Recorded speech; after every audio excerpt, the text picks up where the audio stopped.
Buenas noches. Buenas noches.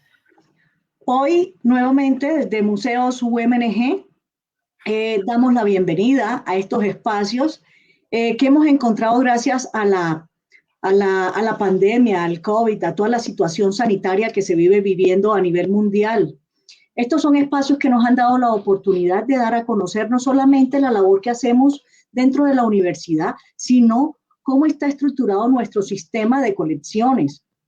En ese orden de ideas, el sistema de colecciones, para recordarle a nuestros seguidores, está constituido por el Centro Literario Fernando Soto Aparicio, el Campus Ecomuseo, la colección de artes de la universidad, el Museo Nacional de las Telecomunicaciones y muchas otras colecciones más que nosotros estratégicamente hemos agrupado para sacar estos en vivos en bloques articulados con cada semana que tiene un mes. Entonces, en la primera semana, por ejemplo, nosotros hablamos de territorio y del campus ecomuseo y todos los temas que fluyen alrededor de estas temáticas. La segunda semana de cada mes hablamos de arte y literatura.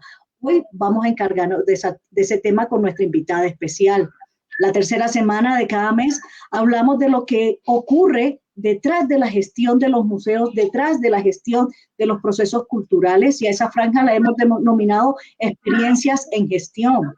Y la última semana, normalmente los meses tienen 4 semanas, esa semana hablamos de museo, ciencia y tecnología. Pero hay meses, que tienen una semana adicional, la quinta. Esa quinta semana, como es muy amplio todo ese background de la gestión, repetimos ese tema. Entonces, como les dije, los invitamos a que nos acompañen nuevamente. Este es nuestro primer en vivo del año, ya retomando en forma. Y en ese sentido, quiero dar las buenas noches y las bienvenidas a nuestra invitada especial de la noche de hoy. Nuestra invitada, Cecilia Molina Nagles, es colombiana, formada como ingeniera industrial, con un MBA y especialización en pedagogía y logística. Compartió experiencias entre el sector real de la economía colombiana y la academia por más de 34 años. Desde el 2014 se atrevió a incursionar como escritora. Muy valiente ella y mis respetos. Ha publicado novelas en formato de relato corto, como son Sin Censura y Atrapado. Esta última la leí. Y la crónica El Andiero, con el sello Todas de la editorial Oveja Negra. Recientemente, y su último producto es una novela de tipo histórico, donde todo empezó, se denomina esa novela, y que publicó con la plataforma digital Amazon. Esta última va a tomar un punto muy especial en la noche de hoy y tiene unas particularidades porque no la he leído, no la tengo, sé si te tengo que decir sinceramente, pero del abstract que leí y de los comentarios que pude percibir de las publicaciones me pareció bien interesante y tengo alguna serie de preguntas. Cecilia, bienvenida, buenas noches. Gracias, Ada. Es un gran placer estar en este momento. Me siento como en casa porque la verdad es que la Universidad Militar Nueva Granada de alguna manera me ha acercado a toda la experiencia como paro académico, me llevó a la universidad y posteriormente hacia el 2019 tuve una charla muy interesante de motivadores para los ingenieros hacia la escritura y la lectura. Entonces eso me ha mantenido en contacto con la universidad, lo que agradezco mucho, la verdad. Hoy me hace sentir en casa. Sí, tenemos que decir en público que nos une un una conexión académica que nos brindó la vida en la ciudad de Cartagena, donde efectivamente tú eras docente de la universidad de donde yo egresé como ingeniera. Y pues de allí la ciudad es muy pequeña y entonces tuvimos algunos vínculos en otras entidades o casas académicas. Pero fíjate lo que tú comentas, sí, a través de los procesos de calidad, el Ministerio de Educación Nacional te vinculó dentro de sus pares académicos en alta calidad y de registro calificado. Me acuerdo que estuve acompañándote en recibiendo tu visita académicos. Sí. Y fueron experiencias muy enriquecedoras. Gracias a Dios siempre nos fue bien con la Universidad Militar en donde estuve recibiéndote y pues ahora fíjate la oportunidad, esta es la segunda oportunidad que tenemos de hablar de este tema que nos apasiona y que se ha convertido en tu proyecto de vida. Así es, así es. Ceci, te digo Ceci por la familiaridad, ahí sí, no lo puedo evitar. Ceci, efectivamente, como comentas, estuviste hace 2 años larguitos en el centro literario. Fuiste una de las primeras invitadas que tuvimos a hablar, a hacer tertulia sobre literatura. ¿Qué recuerdas de nuestro espacio y de la actividad que hiciste? Bueno, en primer lugar, me llamó la atención el que la universidad tuviera un museo, porque dentro de todas las visitas que yo había hecho con el ministerio, yo estoy vinculada al ministerio desde 2009, siempre han sido bastantes años, y mira que muy contaditas tienen museo, entonces me llamó poderosamente la atención. Eso me pareció supremamente interesante. Aparte de que el campus es hermoso, hermoso. Y las propias instalaciones del centro literario es maravilloso. Me encantó. Sí, Ceci, la verdad es que tenemos un campus muy armonioso. Es un campus que tiene aproximadamente unas 75 hectáreas y en donde hemos consolidado un sistema de colecciones. Y el espacio en donde tú hiciste tu actividad lúdico-académica es un espacio exquisito que salió de la mano de un diseñador acompañado en su proceso constructivo por el maestro Fernando Soto Aparicio. Entonces, el maestro Soto tuvo la posibilidad de impregnar en ese edificio conceptos que estuvieron asociados a su filosofía escritural y su filosofía de vida. Entonces, uno entra y el ambiente lo transforma y lo transporta a uno a lo que es la literatura y el arte. Ceci, tú dices algo bien importante y sí, acá en Colombia encontramos que las universidades tienen muy pocos museos y nosotros somos uno de ellos. Somos un grupo muy exclusivo, pero también somos un grupo que como Universidad Militar somos diferentes, porque no hablamos solamente de un museo, sino de un sistema de colecciones, ¿verdad? Y esta noche estamos hablando alrededor de la literatura. Mencionamos el centro literario, el maestro Fernando Soto Aparicio, y quiero articular. El maestro Fernando Soto Aparicio nos donó toda su colección de manuscritos originales y toda su colección personal de libros, entre otros elementos. Entonces, esa donación es la que hace parte de la colección o del fondo que nosotros custodiamos en el centro literario. Es un fondo que está disponible para docentes que investiguen esa temática e investigadores que estén interesados también en iniciar procesos de consulta y de investigación. Además, el espacio del centro literario sirve para actividades como la que tú hiciste, llevar ese amor de la escritura y de la lectura a nuestros estudiantes. Hablábamos detrás de cámaras algo que me causa mucha curiosidad, y eso que te comentaba, la calidad de nuestros estudiantes en los procesos de redacción. Los estudiantes escriben como hablan, pero yo les colocaba el ejemplo. Por ejemplo, yo soy costeña, yo puedo escribir como hablo, pero le impregno esa idiosincrasia de la costa, pero lo importante es que la redacción se entienda. ¿Cómo haces tú, Ceci, para plasmar todas esas cosas, esas historias tan maravillosas de la ficción que has sacado en tus obras? ¿Cómo articulas tanta cosa?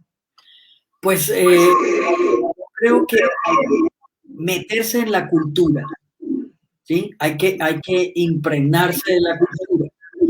Entonces, por ejemplo, en la Crónica del Andiero hay un capítulo, porque la Crónica del Andiero es le hace, digamos, privilegia la parte caribeña, ¿sí? Sí. Se mueve entre Barranca Bermeja y Cartagena, pero el foco es muy costeño, ¿sí? Entonces, hay un capítulo precisamente que hace como una especie de remanso en la crónica que se llama Un raspado Pancaló, y está escrito así, y se siente así. Y por eso en el subtítulo de esa crónica se hace claridad de que se trata de memorias de una generación caribe, ¿sí?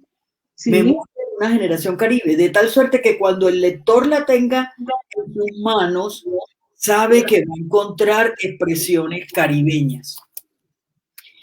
Por ejemplo, te puedo dar una que no ha salido al mercado, que tengo aspiraciones y sueños de que salga, es un cuento que escribí en homenaje de los indígenas umbras, que son de acá de Risaralda. Yo estoy ahora viviendo en el Risaralda hace ya casi 5 años.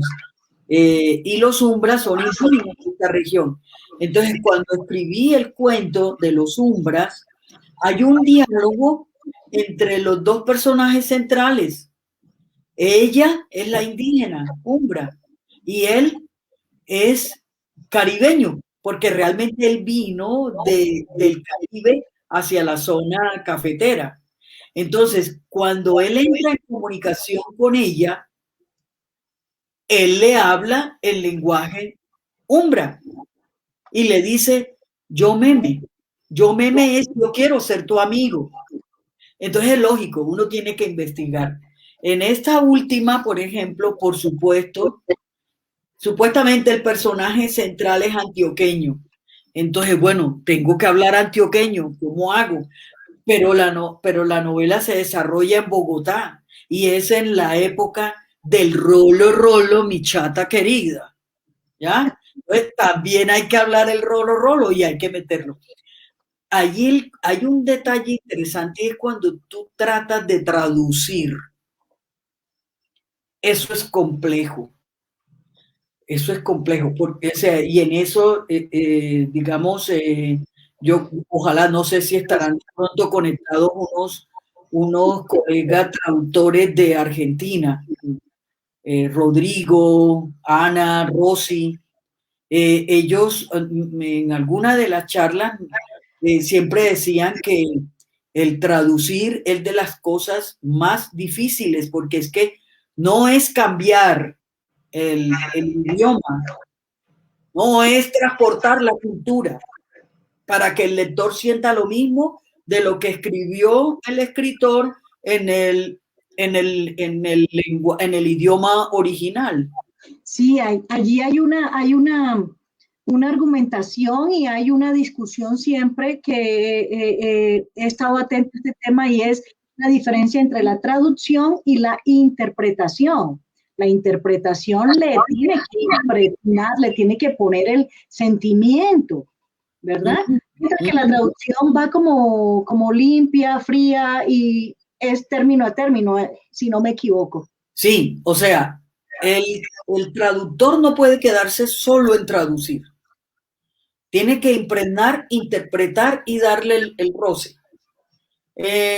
Isabel Allende, en una de sus últimas entrevistas ahorita en Live Festival, decía eso, que ella sus obras, cuando se las traducen, la tiene que revisar porque es que el chiste que echa un chileno, un venezolano, un argentino, es tan distinto al chiste inglés que echa un americano. No, no es lo mismo. Sí, el sentido del humor también es Sí, muy particular en esos procesos, sí. sí, sí. ¿Te acuerdas las risas en off que estaban grabadas en el Chavo del Ocho y uno quedaba en el aire porque no entendía de pronto esa calidad de humor mexicano con la calidad de humor colombiano? Y si Ajá. vamos, el europeo, el estadounidense, todos son humores también diferentes. Sí, esa labor que tú dices de traducir e interpretar, A interpretar. sí, Sí, es bien, bien compleja. sí. Ceci, ¿cómo es que tú te decides de un mundo tan académico, de ser profesora, de trabajar en el área de negocios, de hacer asesorías, consultorías, todo en un mundo tan empresarial y te decides a hacer este brinco hacia ser literata, hacia ser escritora? A ver, Ada, yo creo que me impulsó el espíritu rebelde. Sí, en el fondo, yo me considero rebelde, atrevida, osada. ¿Y qué sucedió? En el mundo académico, porque bueno, yo duré 34 años en paralelo la academia con el sector real de la economía y en la academia pues produje desde guías de estudio, todos los artículos de investigación, que fueron muchos, eh, pero entonces eso tiene un rigor y eso para un rebelde, ese acartonamiento para un rebelde lo hace como que las tripas se le muevan, ¿ya? Entonces, bueno, en 2010, que me cayó como esa cosa que los alemanes llaman disgusto al conocimiento, que me cuestioné si lo que había realmente producido valía la pena, si podía dejar huella con eso. Me convencí que no, que yo lo que había hecho era para mejorar mis condiciones salariales, pero no realmente como para algo que dejara esa huella. Y por eso, pues me lancé. Esto es muy atrevido. Yo siento que estoy apenas aprendiendo en esto, apenas. De hecho, estoy haciendo un taller de escritura. Paradójico, ¿verdad? Sí, sí. Paradójico. Yo creo que eh, hay que agradecerle a la academia tu formación, Claro, porque pienso que si esa formación no lo hubieses tenido, no hubieses tenido esa inquietud de que te movieran tu zona de comodidad y eligieras un proyecto que te rete como profesional, aunque no fuera en el ejercicio de tu formación, ¿verdad? Yo creo que todos llegamos a una etapa de madurez profesional y personal en donde buscamos esos nuevos retos y esas nuevas metas por alcanzar. sí, Entonces, te admiro, la verdad, te admiro, eh, porque hacer esos cambios es bien, bien complejo. claro. Aquí estamos. Al público que nos acompaña, les voy a invitar a que nos ayuden a mejorar estos procesos de los en vivos y vamos a publicar un link que corresponde a una encuesta de opinión. Allí pueden expresar sus ideas, nosotros las leemos y pues vamos aprendiendo y mejorando día a día para seguir en estos espacios. También quiero aprovechar el momento, Ceci, para compartir en las redes tus datos para que te sigan en Instagram, en Twitter tu página web, tu blog, que me pareció muy interesante. Está Sí. bien estructurado, y te lo digo como ingeniera, está bien estructurado, tiene una línea curatorial, una estética muy limpia, eso es bien interesante. La Eso gracias a la diseñadora gráfica, a Katy. Sí, Katy fue la que hizo eso, a que eso saliera así de bonito. Muy bien, mis felicitaciones entonces a la diseñadora e invito entonces a que en el link de este en vivo están saliendo ya tus datos para que la gente te siga. Perfecto, ¿Listo? gracias. Vemos. De tu obra nueva, Ceci, de tu obra nueva, me llama la atención lo que leí. Es es una novela de tipo histórico, pero lo que leo tan, bueno, obvio, la ficción que está, pero veo una carga política también y Sí, una carga social. sí. Es un todo lo que leí y lo que te digo, apenas pude conseguir un astra, un resumen y algunos comentarios, pero ¿por qué la catalogas como histórica? Ah, bueno, a ver, de hecho, eh, parte de lo ocurrido en el siglo XX en Colombia, digamos desde principios de siglo, porque en muchos apartes menciono la guerra de los 1000 días y me voy viniendo, tanto las guerras colombianas como las guerras del exterior, porque los personajes participan también en las guerras del exterior y llegan hasta 1985. Ese es digamos, el umbral, el tiempo en el que se mueve. O sea, no es todo el siglo XX. Intencionalmente creo que llegué hasta el 85. Entonces, por eso es histórica. Por eso tiene esa base documental. O sea, está muy bien documentada. En algunos momentos es posible que el lector cuestione si realmente las cosas sucedieron como Senagles lo dice en la novela, ¿no?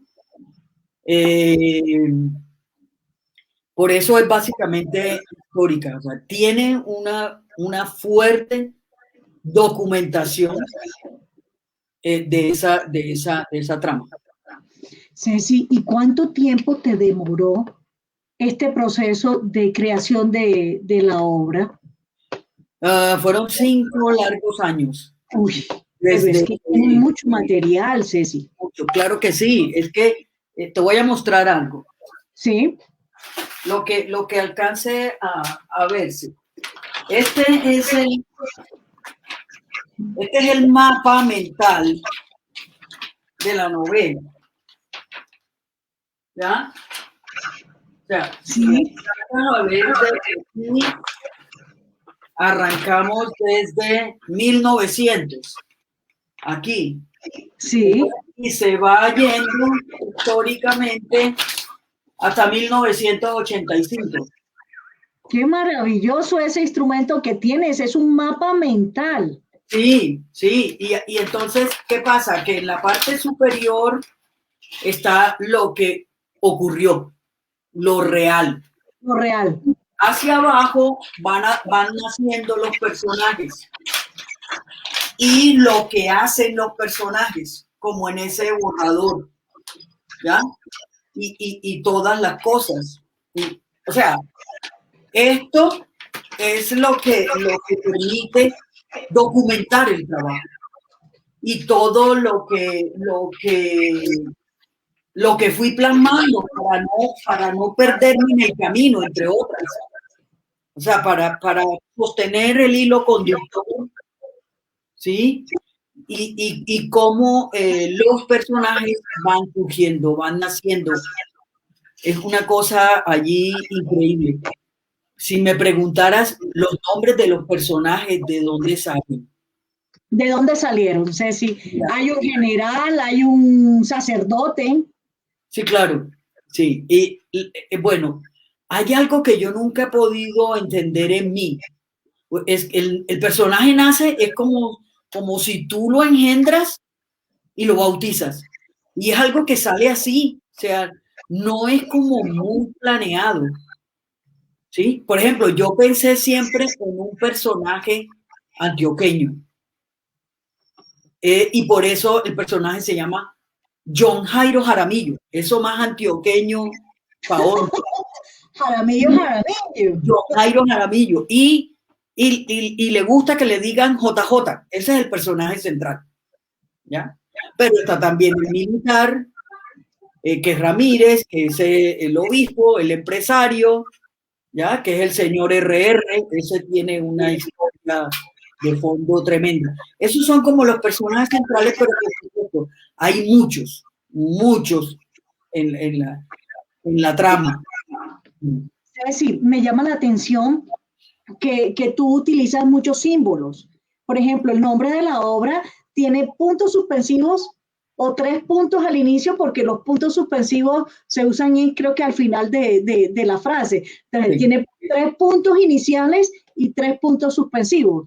Sí. ¿Eso significa que continuará? ¿Qué significa ese simbolismo? ¿Cuál es la connotación? Bueno, empezando desde el nombre, donde todo empezó entre puntos suspensivos. ¿Qué le dice al lector eso? ¿Qué te dice a ti? Hay una historia anterior, que Ajá, viene una historia anterior, pero que va a continuar. así es.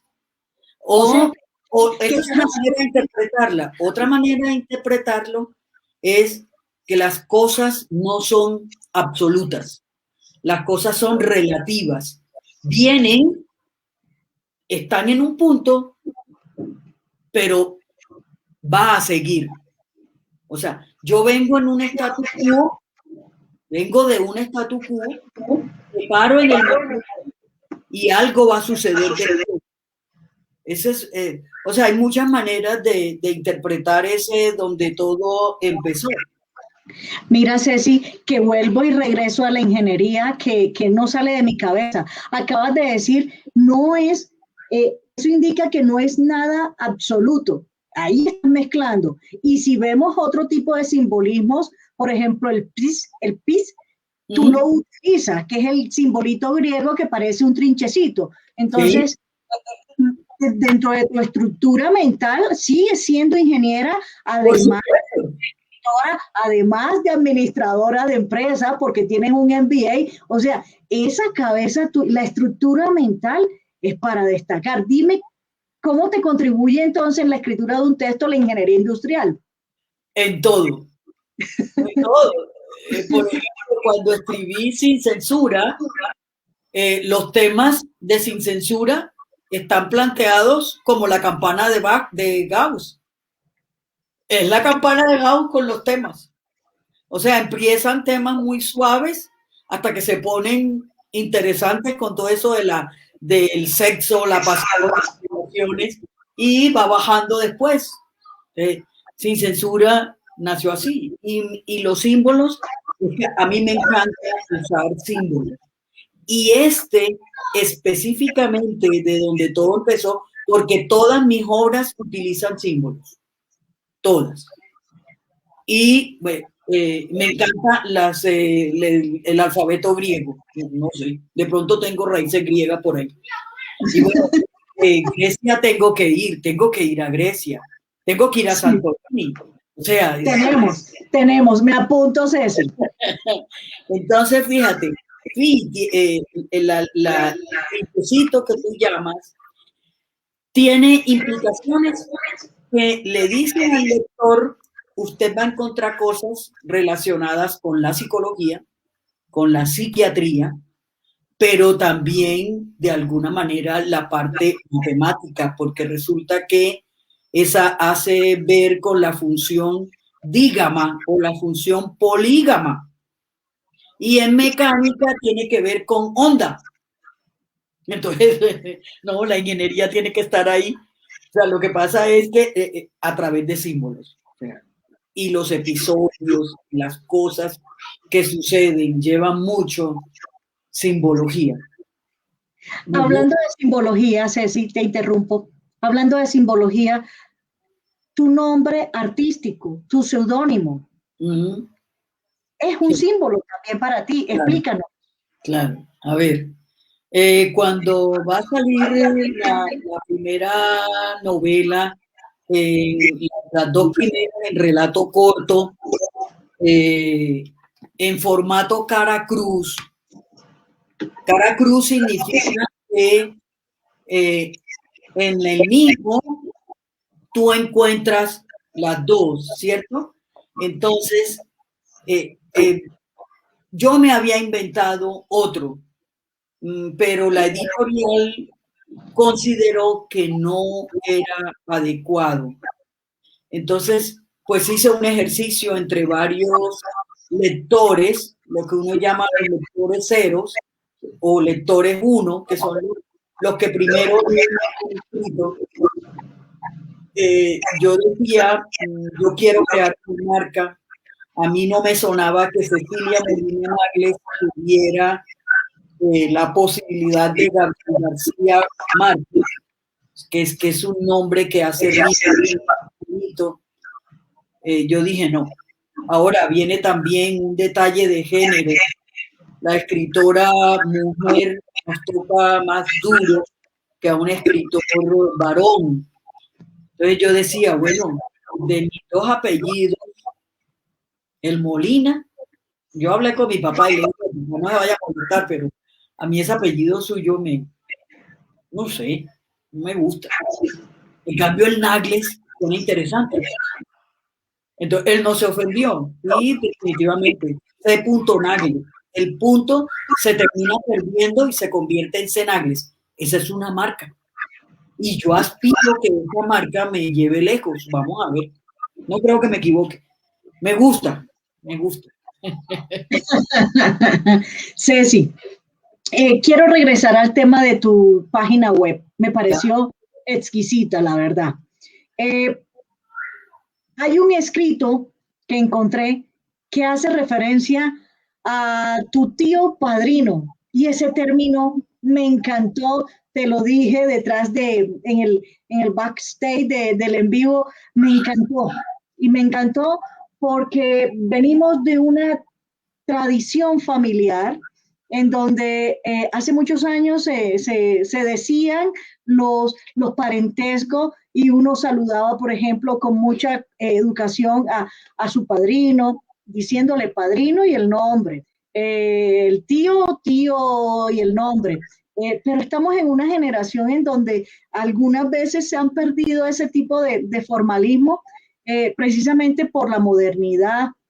Y te comentaba que, por ejemplo, mi hija me dice Adita.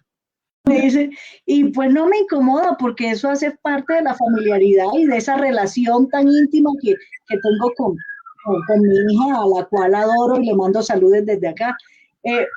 Pero me encantó encontrar en tu escrito hacia tu tío padrino esa historia tan bonita. ¿Por qué no nos las regalas? ¿Por qué no nos las cuentas? A ver, bueno, eso tiene cosas interesantes.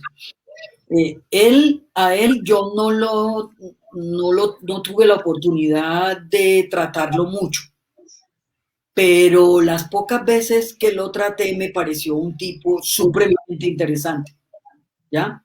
Y pues como estaba cuando lo fuimos a visitar con mi hija, eso fue en octubre, él iba a cumplir 98 años y yo quería verlo. Yo tenía 21 años que no lo veía. Entonces yo quería verlo. Y pues él tiene una mente prodigiosa, unos recuerdos increíbles.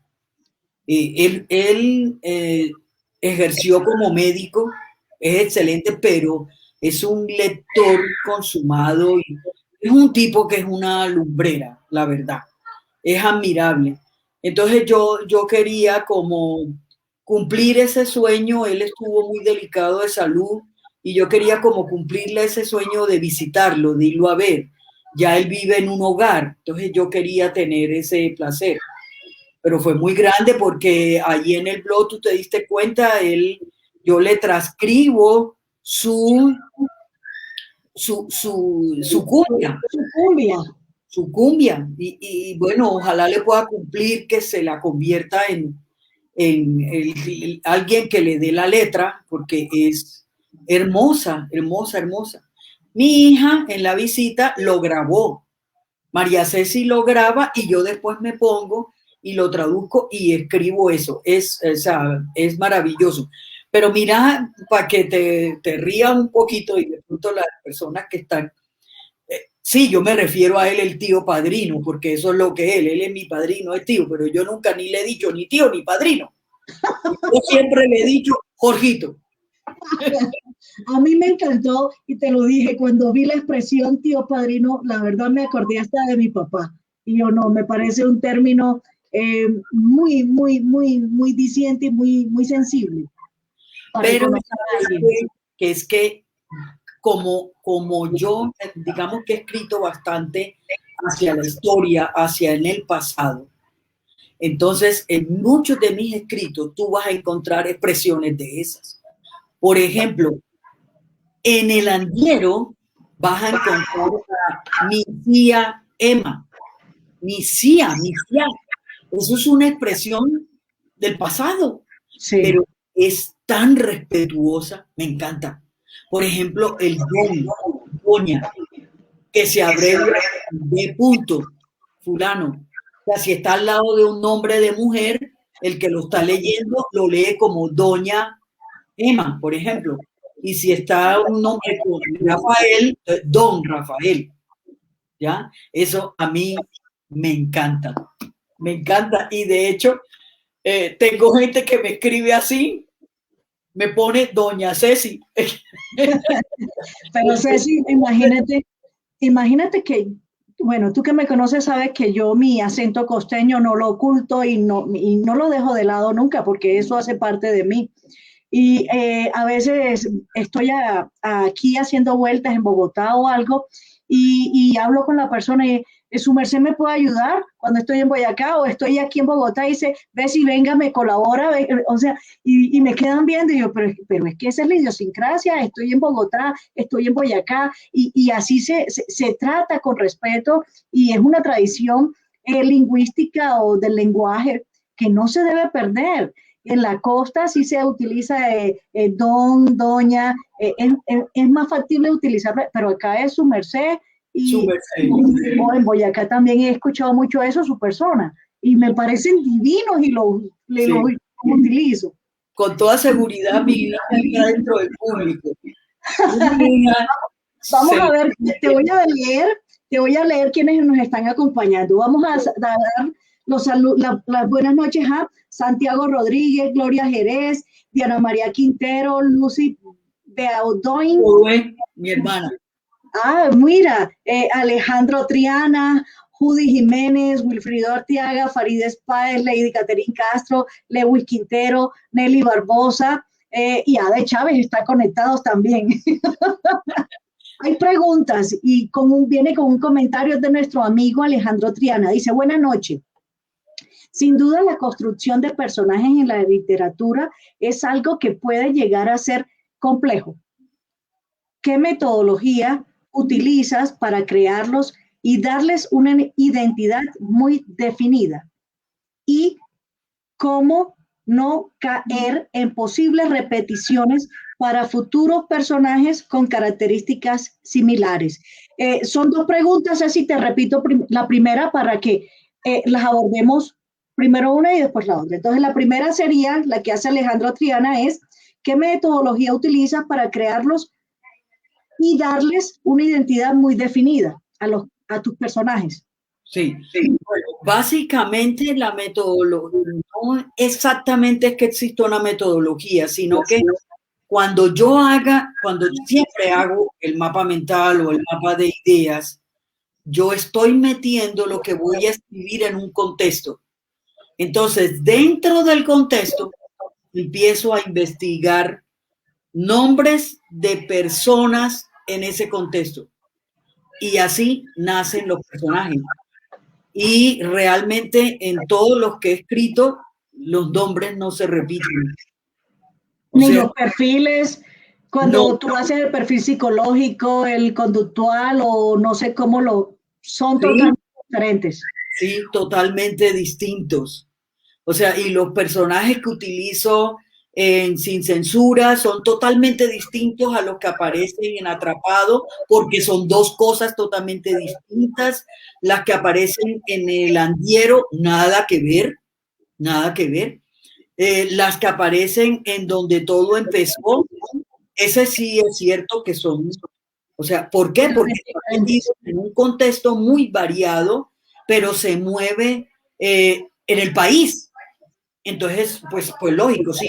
El centro es Bogotá, porque realmente el centro es Bogotá. Pero en la medida en que se desarrolla la trama, pues hay eventos que ocurren en muchas partes de Colombia. Entonces es eso. O sea, estudio mucho el contexto y busco qué nombres son los que más se utilizan en.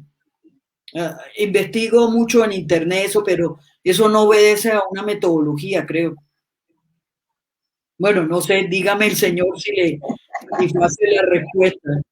Sí, yo creo que ya le contestaste, Alejandro, sus dos inquietudes e invitamos al resto de personas que nos acompañan, tenemos 21 personas conectadas, pues a que se sumen a manifestarle sus inquietudes de los procesos escriturales a nuestra invitada Cecilia. Ceci, regresemos a tu blog. Ok. Hay otro escrito que dice desde el Hostal La Laguna. Me parecen unas fotografías divinas, divinas, divinas. Y lo que escribes y cómo expresas esa tranquilidad del sitio que encuentras. Sí, Me parece exquisito. sí, Exquisito. realmente, De ese escrito. a ver, por mi hija conocí el lugar. Ella me invitó a que pasáramos unos días maravillosos allá, desconectarnos del mundo para reencontrarnos con nosotros mismos. Y por eso el escrito, pero es que el lugar invita a esa interiorización. O sea, el lugar es tan maravilloso. Eso está a muchos kilómetros del volcán Nevado del Ruiz, pero de hecho la fumarola se alcanza a ver desde el lugar. Es simplemente mágico. La cascada Molinos es maravillosa. O sea, el sitio es realmente maravilloso.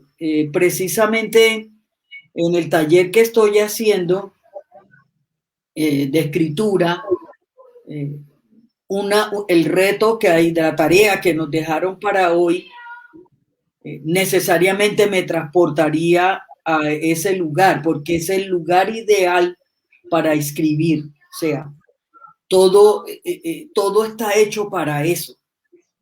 Desde ver los cóndores, ese, esa, ese compás de esa pareja de cóndores.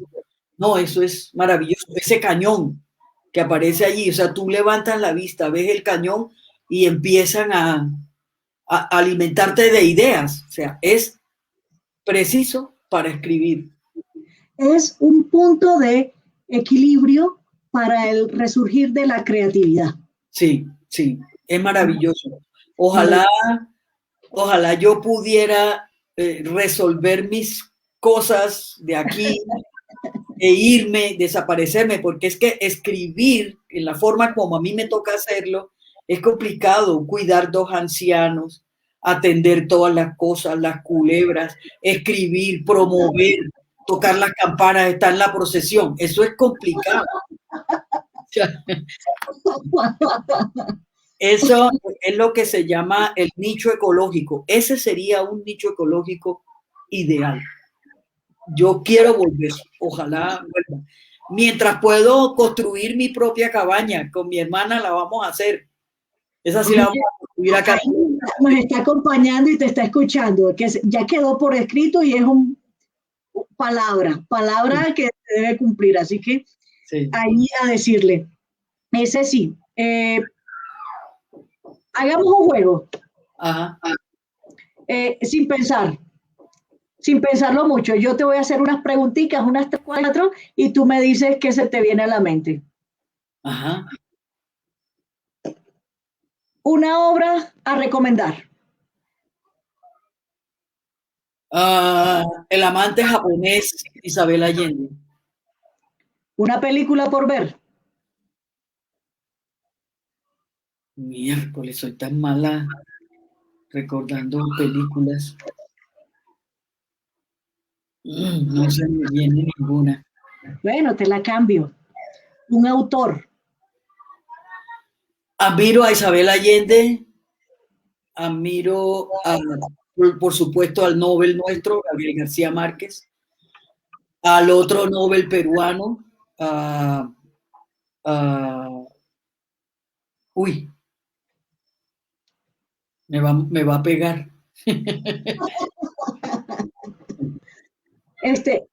Alguien que hayas querido imitar o sacar de él algún extra para mejorarlo. A ver, Isabel Allende es como un referente importante para mí por el hecho de ser mujer y de ser una escritora tan prolífera, es magnífica y tiene una sencillez increíble. Me he leído mucho de ella, me falta mucho por leer de ella, son 25 obras que ella tiene. Todos los 8 de enero arranca una nueva, en fin, es fantástica. Ella, Es metódica, ¿ah? es muy metódica en su proceso. Sí, es muy metódica, bueno, tiene libertad económica, que es fundamental, puede darse ese lujo. Sea así, recomendaciones a todos los estudiantes que están viendo este en vivo, a los profesionales que quieran dedicarse a la escritura y que tengan mucho que plasmar y mucho que compartir en experiencias. Eh, ¿Qué nos recomiendas? Sinceramente, para mí, la lectura y la escritura es la manera, porque tienen que ir amarradas. Lectura y escritura para mí son un matrimonio indisoluble. Es una forma de alcanzar la libertad, porque cuando yo leo, leo lo que quiero leer, no me obligan a leerlo. Si yo empiezo a leer algo y no me gusta, simplemente lo dejo. Y escribo lo que quiero escribir. Luego es la forma de plasmar tu libertad, así te cueste, porque bien lo sabemos, a muchos periodistas les ha costado porque escriben la verdad.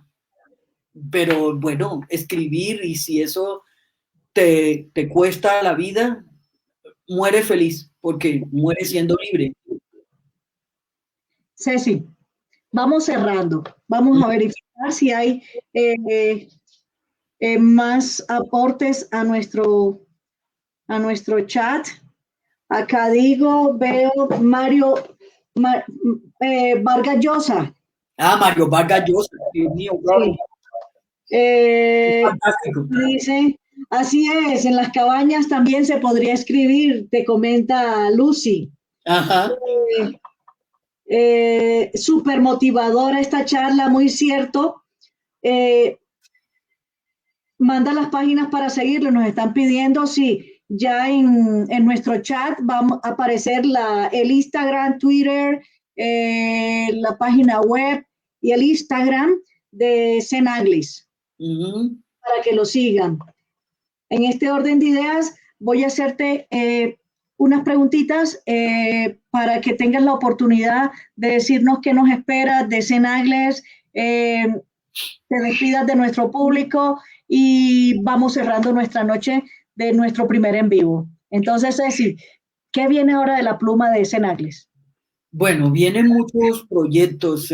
Por ejemplo, yo siento que donde todo empezó no ha estado acabado. De hecho, por haberlo sacado en Amazon, me da la posibilidad de cambiarle inclusive hasta el título, el subtítulo, y eso lo tengo entre el tintero que de pronto lo ajusto. Me gusta mucho la portada y la contraportada, pero de pronto puede cambiar. Adicionalmente estoy haciendo el taller de escritura porque tengo una novela fantástica con la que sueño convertirme en bestseller. Vamos a ver. Es una historia maravillosa de una mujer guerrera, una historia de vida, una mujer guerrera muy, muy hermoso.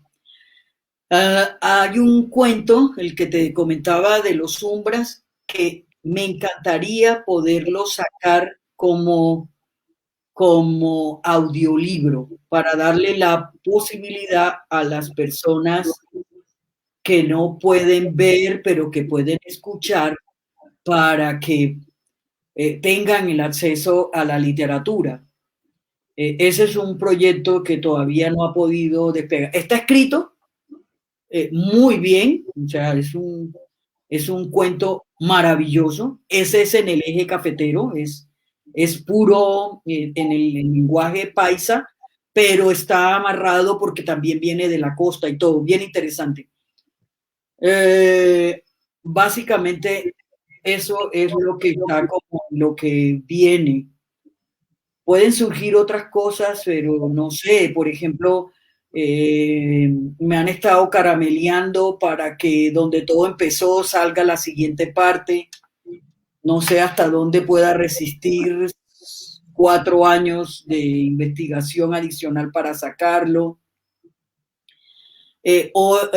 A uno de los lectores le tiré el varitazo hoy de que se lanzara conmigo y lo hacemos, porque Colombia tiene para recorrer de 85 al 2020, se podría hacer, pero no sé, porque ya hay otros escritores que se vienen pronunciando sobre todo el siglo XXI, o sea, estos primeros 20 años. Entonces, no sé, estoy en esas, pero uno a la vez. En eso he sido juiciosa. No como fui en mi época productiva que hacía 50.000 cosas a la vez, no. Este es uno a la vez. O sea, empiezo el proyecto y lo culmino. Qué bien, Ceci. Yo sé que en todos esos nuevos retos y esas nuevas ideas, proyectos, los vas a lograr porque eres una persona muy disciplinada y para ello eso es lo básico y lo que se requiere, no solo el talento, sino la disciplina.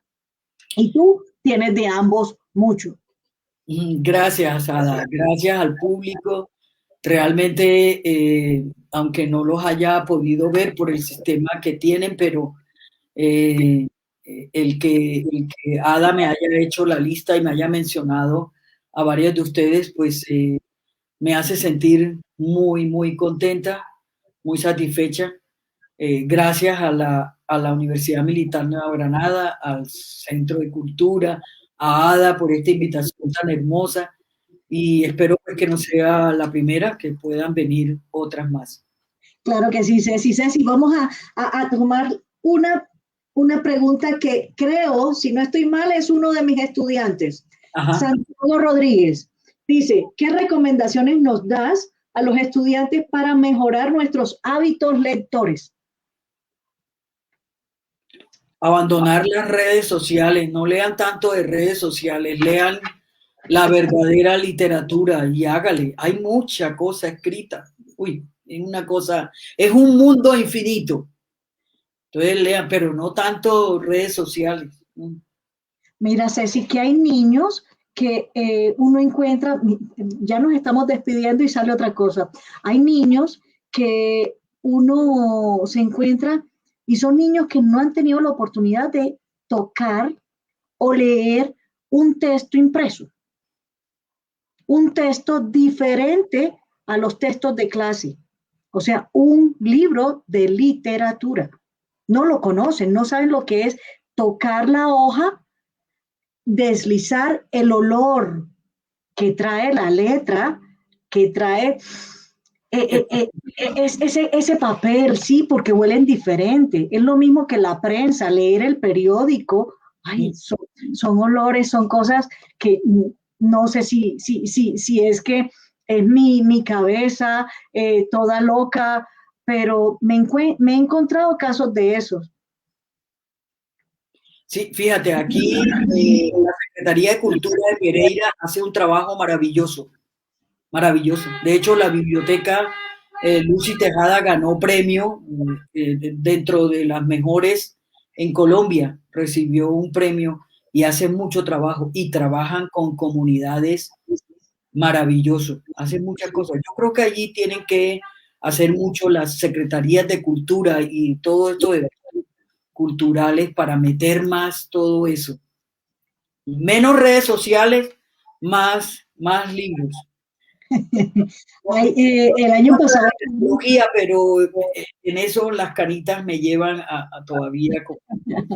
el año pasado tuvimos una invitada, también escritora, editora, eh, y parte de las recomendaciones hacia las estrategias de llegar a los niños y demás, la recomendación era, ellos leen, los jóvenes y todos leen en redes sociales, leen los blogs, todos lo leen los libros impresos algunos, pero el asunto de hacer un hábito de lectura, eh, de aquello que comentó esa invitada me quedó, o sea, el asunto es mejorar el contenido que ellos pueden filtrar de acuerdo a sus intereses en las redes, porque evitarle las redes es como, en este momento es bien complejo, pero ellos pueden mejorar sus hábitos lectores también, mejorando la selección de sus contenidos.